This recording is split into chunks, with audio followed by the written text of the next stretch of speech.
الرجيم بسم الله الرحمن الرحيم الف لام میم غلبت الروم سورہ روم. اس کا ایک پس منظر ہے، شان نزول خاص پس منظر ہے اس کا.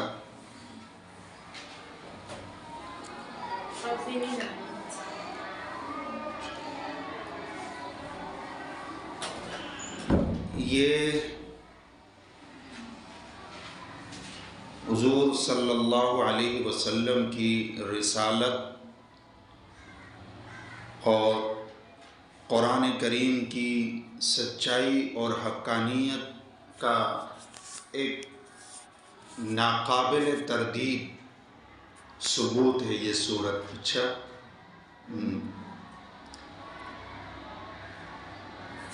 یہ نبی علیہ السلام کو جب نبوت عطا ہوئی نا، تو بالکل ابتدائی دور کی بات ہے. اور حضور کے نبوت سے پہلے بھی اور نبوت کے بعد بھی کچھ سالوں تک آپ لوگوں کو پتہ ہے کہ دو بڑی طاقتیں ہوتی تھی. کس نام سے؟ قیصر اور کسریٰ جس کو بولتے ہیں. اور ایک روم کی طاقت تھی اور ایک ایران کی طاقت تھی. یہ ایران کا مطلب موجودہ ایران تو بہت چھوٹا سا ہے، سمجھ رہے ہو؟ یہ اس طرف جو ہماری طرف جو مشرقی علاقے ہیں، ایران ویران جو سب یہاں آباد ہیں، اور بھی یہ کسریٰ والوں کا مرکز تھا.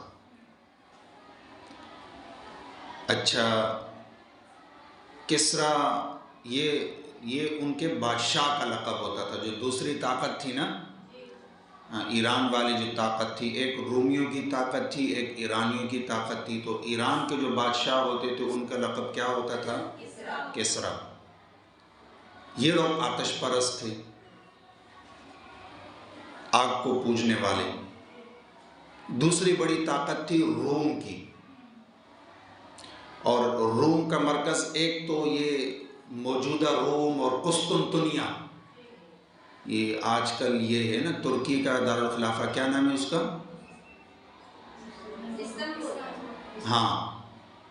سمجھ رہے ہو؟ یہ استنبول وہی قسطنطنیہ تھا نا. تو یہ ان کا مرکز تھا. لیکن اور بھی یہ موجودہ روم اور کچھ یورپی ممالک، اور اس طرف پھر عرب کے قریب قریب شام تک، یعنی شام، مصر، یہ ترکی وغیرہ. اور ترکی کے ساتھ آپ کو پتہ ہے نا، ترکی آدھا عرب میں آدھا یورپ میں، ٹھیک ہے نا. تو یہ سب موجودہ علاقے ہیں، یہ ترکی، شام، مصر، روم اور کچھ یورپی علاقے، یہ سب کس کے ماتحت تھے؟ رومیوں کے ماتحت. اور روم کے بادشاہ کا کیا لقب تھا؟ قیصر. اسی لیے قیصر و کسریٰ کہتے ہیں. اچھا، حضور کے زمانے میں جو قیصر بادشاہ تھا، اس کا ایک معروف نام تھا ہرقل. سنا ہوگا آپ نے نام، جس کی طرف حضور نے خط بھی بھیجا تھا. تو بہرحال قیصر کا جو بادشاہ تھا وہ یہ تھا. اچھا، قیصر کی جو رعایا تھی، یا جو قیصر والے تھے، رومی تھے، آپ کو پتہ ہے، ظاہر بات ہے کہ وہ تقریباً اکثریت عیسائی مذہب پر چلنے والے تھے، عیسائیت میں سب تھے. اچھا، جس وقت یہ سورت جب نازل ہوئی نا، تو اس کا پس منظر یہی ہے کہ اس وقت ان دونوں کے درمیان ایک بڑی معروف اور شدید جنگ چل رہی تھی. کس کے درمیان؟ قیصر اور کسریٰ کے درمیان، رومی اور ایرانیوں کے درمیان. اچھا، ایسا تھا، حالانکہ آگے پیچھے تو رومی غالب رہتے تھے.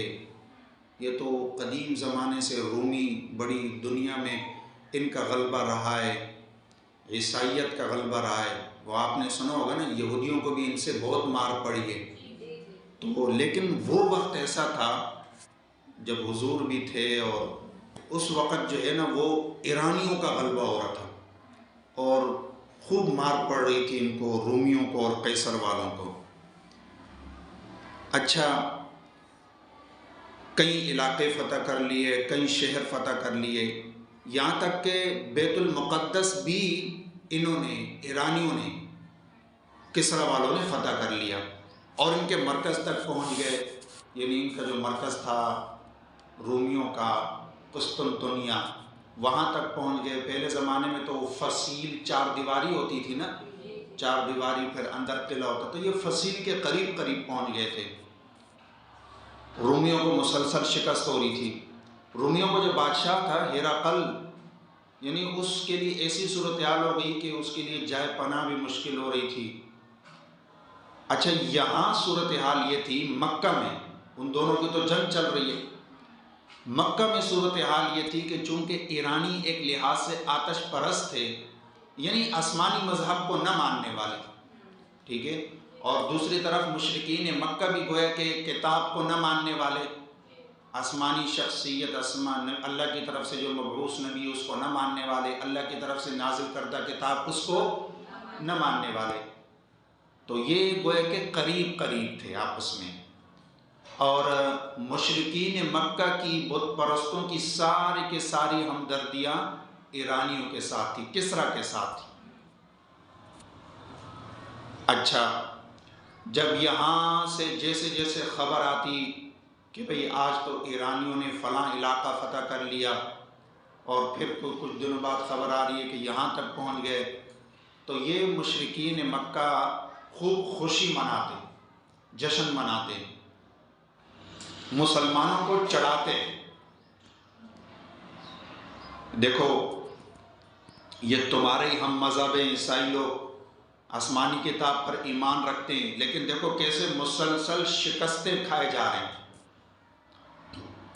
اور ایران کے لوگ جو ہماری طرح پیغمبر کو نہیں مانتے، آسمانی کتاب کو نہیں مانتے، دیکھو انہیں کیسے مسلسل کیا ہو رہی ہے، فتح حاصل ہو رہی ہے۔ اس موقع پر مسلمان کمزور بھی تھے، اور مشرکین مکہ ان کو اذیتیں بھی دیتے تھے، چڑھاتے بھی تھے، اور ادھر ایرانی کسرا والے یہ غالب آ رہے تھے اہل کتاب رومیوں پر، عیسائیوں پر۔ تو اس وقت یہ سورت نازل ہوئی، اور اس سورت کے بالکل شروع میں یہ پیشن گوئی کی گئی کہ روم کے لوگ اگرچہ اس وقت شکست کھا رہے ہیں، لیکن چند سالوں میں وہ فتح حاصل کر کے کسرا والوں پر، ایرانیوں پر غالب آ جائیں گے۔ ابھی اس وقت غالب کسرا والے تھے، شکست قیصر والوں کو، رومیوں کو ہو رہی ہے، اور ایرانی ان کے گویا کہ مرکز تک، قسطنطنیہ تک پہنچ گئے۔ لیکن اس وقت اللہ نے یہ سورت نازل کر کے یہ بات ارشاد فرمائی کہ چند سالوں میں رومی جو ہے وہ پھر غالب آ جائیں گے۔ اب یہ کتنی بڑی بات تھی، ایسی بات کہ جس پر یقین کرنے کا کوئی تصور بھی نہیں تھا۔ ایک تو یہ بات کی، دوسری، مسلمان اس وقت مکہ مکرمہ کے مشرکین کے ہاتھوں ظلم و ستم کا شکار تھے۔ تو اللہ نے دوسری طرف یہ خوشخبری سنائی کہ جب ایک طرف رومی غالب آئیں گے تو دوسری طرف یہ صورتحال ہوگی کہ مسلمان بھی اپنی فتح پر جشن منا رہے ہوں گے، مسلمان بھی خوشیاں منا رہے ہوں گے۔ یہ دو پیشن گوئیاں ہوئی۔ بعض مفسرین کہتے ہیں کہ بھئی جو دوسری بات تھی کہ بھئی مسلمان بھی جشن منائیں گے، تو مطلب یہ ہے کہ مسلمان انہی رومیوں کی فتح پر کیا منائیں گے، جشن منائیں گے، اور بعض مفسرین کہتے ہیں نہیں، اس کا مصداق الگ ہے۔ اچھا، یہ دونوں پیشن گوئیاں اس ماحول میں، ان حالات میں بالکل ناقابل یقین تھی کہ بھئی اس پر عمل ہو جائے گا۔ مسلمان اس وقت جس طرح کافروں کے ظلم و ستم کے آگے دبے ہوئے تھے، بظاہر کوئی امکان نہیں تھا کہ بھئی ایسا ہوگا، ادھر رومی جو ہے دوبارہ غلبہ پائیں گے اور ادھر مسلمان بھی کوئی خوشی منائیں گے۔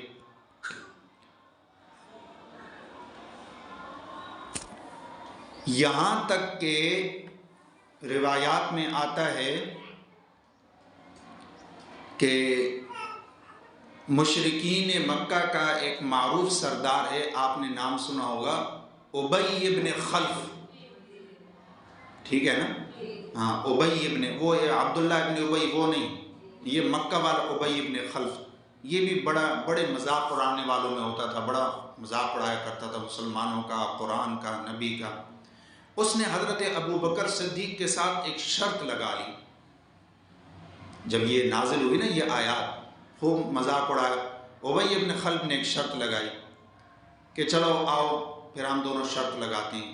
یہ قابل غور بات ہے، توجہ کریں آپ۔ یہاں سورت کی یہ چوتھی آیت ہے جس میں ہے فی بضع سنین، ٹھیک ہے نا؟ الف لام میم غلبت الروم فی ادنی الارض وهم من بعد غلبهم سیغلبون فی بضع۔ اچھا، بضع عربی کا لفظ ہے، یہ گنتی میں شمار ہوتا ہے، یعنی جیسے مبہم گنتی، جیسے کیا؟ جیسے ہمارے اردو میں ایک لفظ ہے وہ بھی گنتی ہے لیکن ایک مبہم گنتی ہوتی ہے، جیسے ہم کہتے ہیں میرے پاس چند افراد آئے تھے، اب چند کیا ہے؟ سمجھ رہے ہو نا؟ مبہم گنتی ہے۔ ایک تو یہ کوئی کہ میرے پاس 5 آدمی آئے تھے، 6، میرے پاس چند افراد، مبہم گنتی ہے لیکن چند کا اطلاق کم افراد پر ہوتا ہے، ورنہ وہ تو اگر زیادہ ہوں تو وہ تو جمع غفیر، بہت کثیر تعداد میں، بہت زیادہ۔ تو جیسے اردو میں چند کا لفظ ہوتا ہے، اسی طرح عربی میں یہ بضع ہوتا ہے۔ کیا ہوتا ہے؟ اچھا، بضع کا اطلاق چند پر ہوتا ہے لیکن یہ عربی میں اس کا ایک عدد متعین ہے۔ بضع کا اطلاق 3 سے 9 پر ہوتا ہے۔ بضع کا اطلاق کتنے پر ہوتا ہے؟ ہاں، کم سے کم فرد اس کے کتنے؟ 3، زیادہ سے زیادہ کتنے؟ 9۔ اب قرآن میں اللہ نے یہ پیشن گوئی فرمائی کہ فی بضع سنین، چند سالوں کی بات ہے، اور چند سالوں میں بھی یعنی 3 سے 9 سال کے درمیان۔ یعنی یہ اس صورت کو دیکھیں، اس کے شان نزول کو دیکھیں تو حضور کی رسالت کی حقانیت اور قرآن کی حقانیت اور دین اسلام کی حقانیت بڑی واضح ہوتی ہے۔ ایمان والوں کے لیے اس میں بہت بڑی اطمینان کی بات ہے۔